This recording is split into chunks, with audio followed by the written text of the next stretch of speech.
देखा जी। और मतलब करीबन 1-2-3 मिनट में करीब से देखा, वास्तव में अकल्पनीय है जी। कि मतलब ऐसे इंसान वर्तमान परिस्थिति में जी। मिलना, इतनी सादगी, इतने बड़ा पद में रहते हुए, मैं समझता हूँ कि इतनी आसान काम नहीं है। ये बात सही है। इस दौर की राजनीति में, आक्रामक राजनीति में उन्हें शायद एक मिसाल के तौर पर याद किया जाएगा। बहुत धन्यवाद अपने संस्मरण साझा करने के लिए। प्रधानमंत्री मोदी ने शोक जताया है। पूर्व प्रधानमंत्री मनमोहन सिंह का निधन हो गया। प्रधानमंत्री ने इसे लेकर शोक जताया है। कई मौकों पर उन्होंने प्रधानमंत्री मोदी ने कई मौकों पर पूर्व प्रधानमंत्री मनमोहन सिंह को याद भी किया। और जब भी हम देखते थे सियासत में आमना सामना जब भी हो, पूरे अदब के साथ जाके प्रधानमंत्री मोदी उनसे मिला करते थे। मीम अफजल कांग्रेस नेता इस वक्त हमारे साथ जुड़े हुए हैं। मीम अफजल साहब, बेहद दुखद खबर, और कैसे आप उन्हें याद करना चाहेंगे, पूर्व प्रधानमंत्री मनमोहन सिंह? एक बेहतरीन इंसान, इंटेलेक्चुअल, और उसके साथ साथ इंसानियत के लिए, देश के लिए तो बहुत बड़ा काम किया उन्होंने, लेकिन उन्होंने इंसानियत के तौर पर भी बड़ा सबूत दिया है बहुत से मौकों पर। मैं इत्तेफाक से जिस वक्त 1990 में राज्यसभा का मेंबर हुआ और उसके कुछ दिनों के बाद ही 91 में नरसिम्हा राव जी की सरकार आई जी, तो उसमें फाइनेंस मिनिस्टर के तौर पर वो मौजूद थे और वहीं पर उनसे पहली मुलाकात हुई जी। और मैं ये कह सकता हूँ कि मेरा जाती तौर पर तजर्बा उनके साथ बहुत ही अच्छा रहा। बाद में 2005 के अंदर जब वो प्रधानमंत्री दोबारा बने थे जी, तो उस वक्त मुझको उन्होंने एम्बेसडर बनाया जी। और मैं 4 मुल्कों का मैं एम्बेसडर रहा। और वो डॉक्टर साहब की ही एक तरह से कहना चाहिए उनकी सोच थी और जी, मुझको ये मौका उनके साथ काम करने का मिला। बिल्कुल। यादें तो बहुत हैं, लेकिन मैं एक बात कह सकता हूँ कि इत्तेफाक से चूंकि मेरा ताल्लुक जर्नलिज्म से रहा जी, और मैं सियासत में आने से पहले जर्नलिज्म से जुड़ा रहा और मेरा अखबार भी निकलता था जी, तो डॉक्टर मनमोहन सिंह के जब प्रधानमंत्री बने थे उससे पहले मेरे अखबार के पहले सफ़े पर एक मजमून छाया हुआ था जिसमें ये इसका इज़हार किया गया था हाँ, कि डॉक्टर मनमोहन सिंह अगले प्राइम मिनिस्टर हो सकते हैं। मैं समझता हूँ शायद मनमोहन सिंह जी को इसकी खबर भी नहीं होगी, लेकिन मुझे बाद में ये अंदाजा हुआ कि वो ना सिर्फ खबर रखते, बिल्कुल बिल्कुल खबर रखा करते थे। धन्यवाद मीम अफजल साहब हमारे साथ जुड़ने के लिए और ये संस्मरण साझा करने के लिए। बहुत बेहतरीन यादें आपने साझा की। अमरजीत भगत हमारे साथ जुड़े हुए हैं, कांग्रेस नेता। अमरजीत भगत साहब, बेहद दुखद खबर, और कांग्रेस ने भी, हालांकि CWC की बैठक वगैरह चल रही थी, लेकिन वो सब खत्म करके अब कांग्रेसी नेता पहुंच रहे हैं। जी, देखिए, पूर्व प्रधानमंत्री डॉक्टर मनमोहन सिंह जी की आकस्मिक निधन की खबर सुन करके हम स्तब्ध हैं। डॉक्टर मनमोहन सिंह जी ने जो अपनी लंबी राजनीति में इस देश के लिए उन्होंने जो दिया है वो हमेशा याद किए जाएंगे।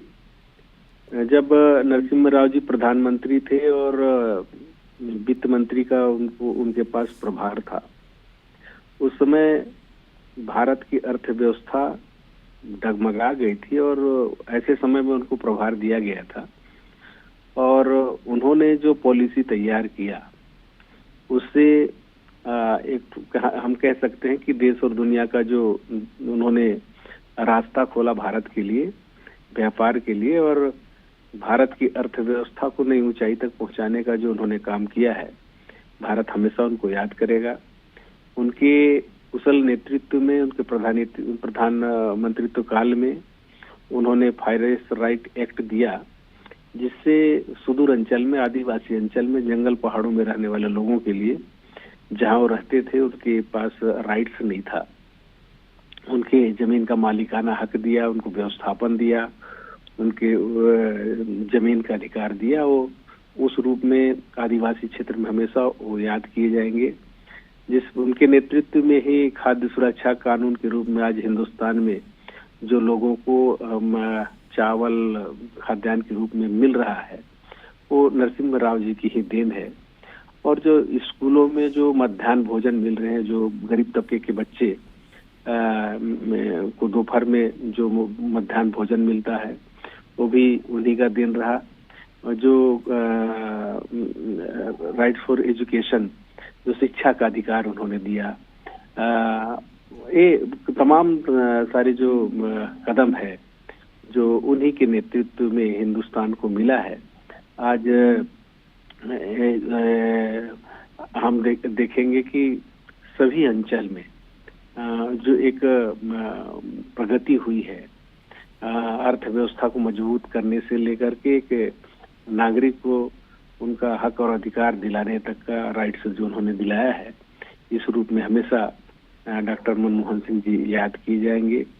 वो कहते थे कि काम ही उनके पहचान है, और आज जो हमारे बीच नहीं है, हिंदुस्तान हमेशा उनको याद करेगा। इस मौके पर उनके परिवारजनों को दुख सहने का ईश्वर शक्ति प्रदान करे, और ईश्वर अपने श्री चरणों में डॉक्टर साहब को स्थान दे, यही ईश्वर से प्रार्थना है। ओम शांति। अमरजीत भगत साहब, बहुत धन्यवाद ये संस्मरण हमारे साथ साझा करने के लिए। और लगातार लोग जुड़ रहे हैं। मीम अफजल को आपने सुना, अशोक सिंह को आपने सुना, दीपक बैज को आपने सुना। सरलता, सहजता, तरलता, इसे और जोड़ लेना चाहिए। ऐसे व्यक्तित्व, शख्सियत के धनी डॉक्टर मनमोहन सिंह अब हमारे बीच नहीं। तमाम जो नेता हैं वो दुख भी जता रहे हैं। प्रधानमंत्री मोदी ने मनमोहन सिंह के निधन पर दुख जताया है। भारत ने अपने एक शानदार नेता को खो दिया। पूर्व प्रधानमंत्री मनमोहन सिंह के लिए उन्होंने ये लिखा है, प्रधानमंत्री मोदी ने शोक जताते हुए। भारत अपने एक शानदार नेता के निधन पर दुखी है। जब भी जिक्र आएगा, तमाम आर्थिक सुधारों का जिक्र आएगा, यूपीए के कार्यकाल में लिए गए माइलस्टोन जो कानून है, चाहे आरटीई है या आरटीआई है, इन्हें भी याद रखा जाएगा।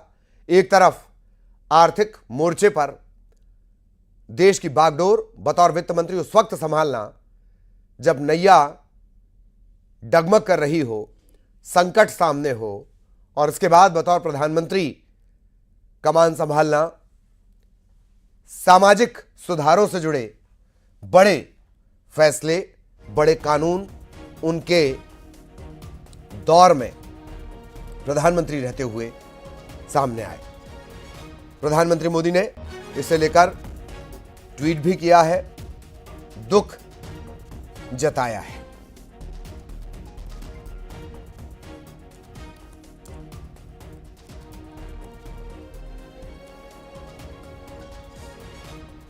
पूर्व प्रधानमंत्री मनमोहन सिंह का निधन, उनको काम देना शुरू कर दिया। मुझे याद है कि आरपीएन सिंह गृह मंत्रालय में राज्य मंत्री थे, और जब हम जाते थे तो उनको एक बड़ा सा कमरा अंदर मिला हुआ था, और वहां पर उन्होंने हमें ये सूचना दी थी, ये जानकारी दी थी कि देखिए आज से हमारे पास डिपार्टमेंट आ गए, हमारे पास अर्धसैनिक बल आ गए, तमाम जो विभाग होते हैं गृह मंत्रालय के अंदर वो हमको मिल गए हैं, इसके पहले हमें नहीं मिलते थे। तो डॉक्टर मनमोहन सिंह एक ऐसे प्रधानमंत्री थे जो न सिर्फ उदारवाद के प्रणेता थे राजनीति में, अर्थशास्त्र में, बल्कि वो कामकाज में भी जो जूनियर मिनिस्टर थे उनको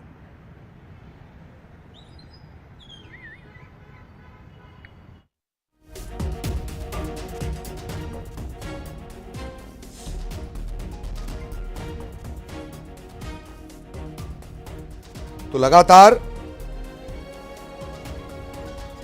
क्या कुछ दिल्ली एम्स में चल रहा है वो भी हम आपको बता रहे हैं। नेताओं के संस्मरण भी साझा कर रहे हैं, और हर अपडेट आप तक हम पहुंचा रहे हैं। तकरीबन 8 बजे वो भर्ती हुए थे, और 9 बजे तकरीबन 10 बजे ये दुखद खबर आई कि अब पूर्व प्रधानमंत्री डॉक्टर मनमोहन सिंह हमारे बीच नहीं।